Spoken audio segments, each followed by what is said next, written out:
So this is the AMI 200 jukebox.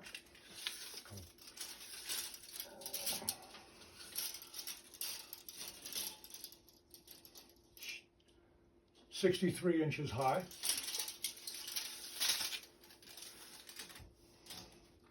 By 33 inches wide.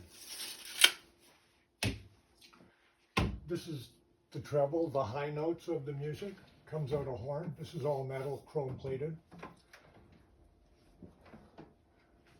So the sound comes out here through this grill. That's your treble. To service it, you lift the glass. It's got a key lock.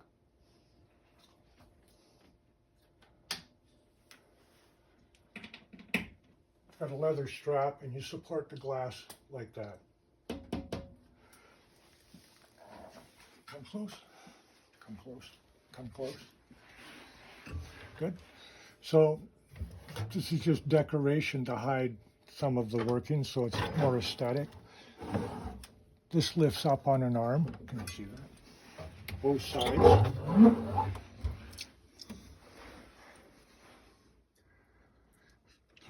Keep it there, keep it there. So inside here there's a wing nut. So if you unscrew the wing nut,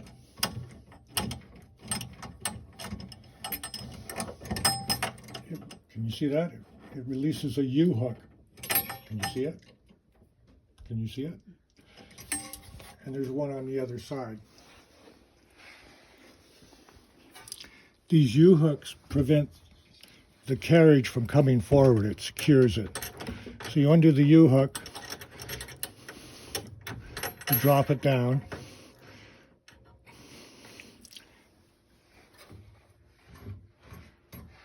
then we'll open the door, lift up the lever, and the door swings open.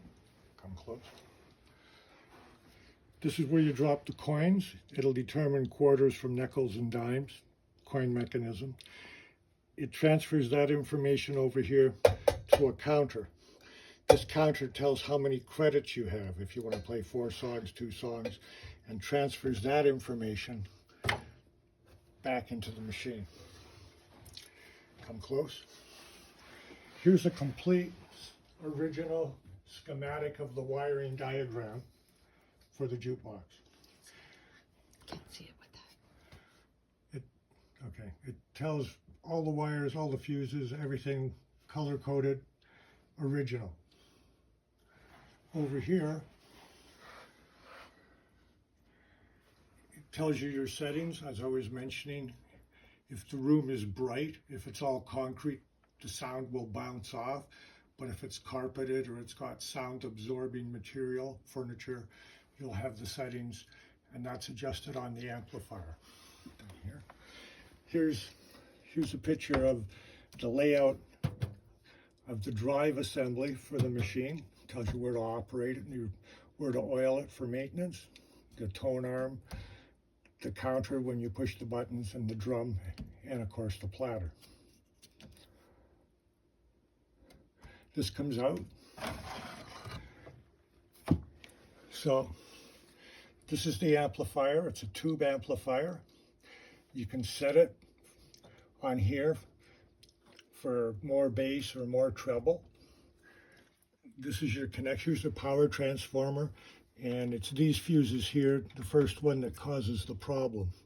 These are some additional wires I attached to it. You'd ask if you could hook up additional speakers to it. Well, you can. You could put a speaker on this wire and a speaker on this wire, and I did that years ago. They can be removed. They aren't original equipment. This is for record storage.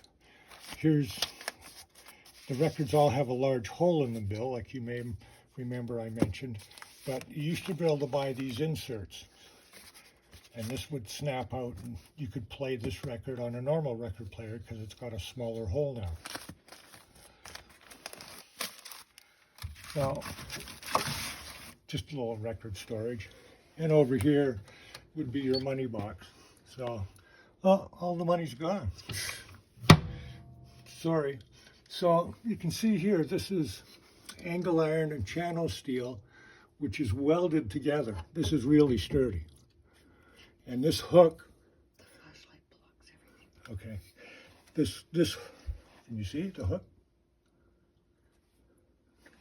This hook here will release to allow this upper carriage to slide out and to rotate. So that's what I'm going to do now. I'll show you how that works.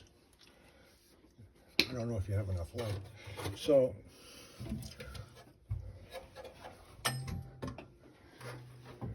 with the little hooks released from the body here, the whole thing slides out on this track. You can see it's all spring loaded. So when the dance floor is going, the needle won't jump. This will slide out and lock. Come over here. And this hook, when you rotate this, will release the upper carriage so you can turn it around and service it. You'll see this hook release.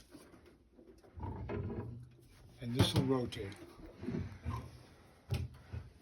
Well, I'm just going to turn this in because the wing nut will catch on the, there we go, so there's not a lot of clearance.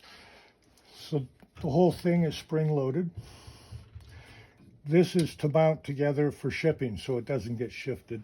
And this is the cast iron plate that I was telling you about, which is like a motor block or something. It's all been drilled and tapped so that this mechanism can mount on here. You can see how well built this is. I mean, there's more channel steel. This is all welded together. So when you would select a song, you know, E12, whatever you want, that will send a signal down here. These two arms will rotate to E12, and then these arms will come out like that. The solenoid will push them out, and that will cause these pins to be pushed forward. So on the other side of this disc, there's a motorized, another set of pins, which is attached to the drum. So now that you've selected a song, these will come forward, push the pin out. This drum will rotate until it comes in contact with the pin, which is pressed in. And that's how it knows when to stop the drum. I'll turn this guy in. This swings right around for service. These little wing nuts catch on the box if you don't screw them in. You can see again, here's the cast iron plate that everything's mounted to. This is all just cosmetic here, but this is all metal, chrome plated. 1956, that's how they built them. And these are your records. Up at the top, they just pull out. At the bottom, to keep them in this drum, you can see they're separated. Each record has its own little home, and they're labeled, you know, F12, whatever. And that's where you'd put the record in if you're going to replace them. The bottom of the rack, so the records don't fall out, is supported by a leather strap, which is spring loaded. So that leather strap runs around the outside of this big drum supporting the records. You can see it here. Here's the leather strap, and it just carries through here. So to service it, you would oil that, clean it up. If you wanted, this will turn and really engage that lock I showed you. To service it, there's this toggle switch here. So in the forward position, it'll run automatically. You would insert coin, select a song, it'll play. If you put it back to that position, manually, I would depress this button, and that would manually rotate the drum of records so I can select what record I want to change. They're all labeled here at the front, K5, you know. And this is the song counter, so you know which record is being played. So that just slides back in. You undo these little hooks.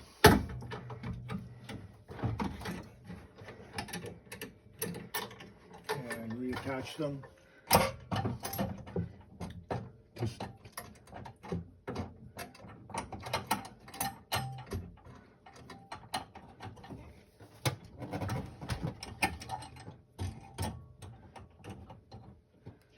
and that locks the whole carriage so it can't slide in or out. It can't rotate because, if you recall, the lock at the corner is done. This is just a cover for the amplifier. This is all original. I mean, it's all 1956 OEM as it left the factory.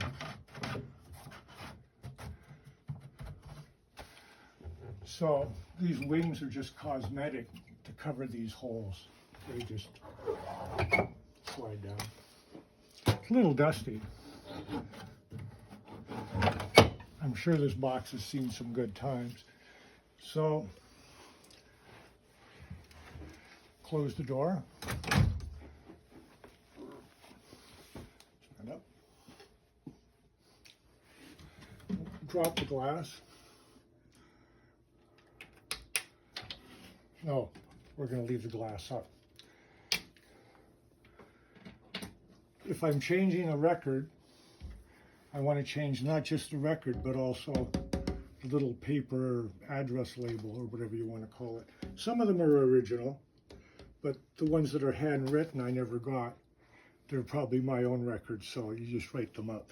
There's a little metal clip in here, and you just like a spring. I'll show you. So you would see this. Here's the little spring. There's one behind each one of these plastic sleeves. That holds the sleeve in position. In behind here,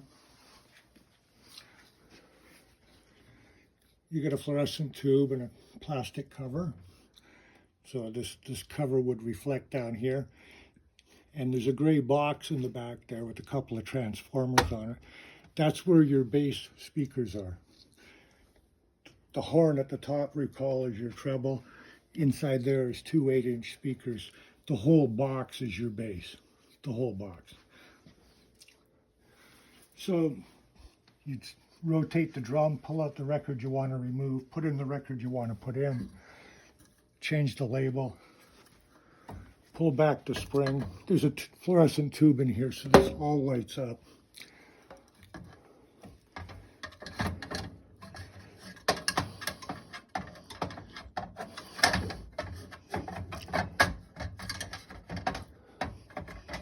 Pull back that, and that holds that into place.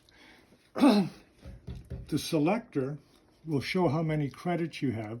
This lights up. This little bar is a green lit up bar, and it'll show you got 2 songs, 1 song left or whatever. And above it is a fluorescent light to illuminate these dials. This can be serviced also.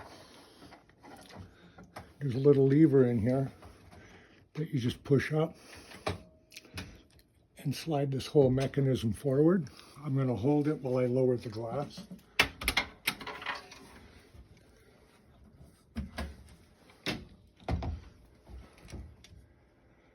So this is the mechanism when you select a song, G4, whatever you're selecting. So it's just a bunch of little contacts and relays and a motor drive. And it sends the signal down so the drum knows when to stop rotating and pull the song that you want to hear. And that's pretty much it. It's in around 380 pounds. You can see this is all metal. I mean, there is no plastic on it. Well, the little white tray that holds the labels is plastic, but I mean, so you just release that and it locks in. And that's pretty much the jukebox. It does have a little bit of knowledge. These 3 columns of songs are priced at 3 for 25 cents. That's determined in the coin mech. And the last 2 columns, these are your hits. They're 2 for 25 cents. Or 15 cents per selection, 10 cents per selection. That's about it. Thank you.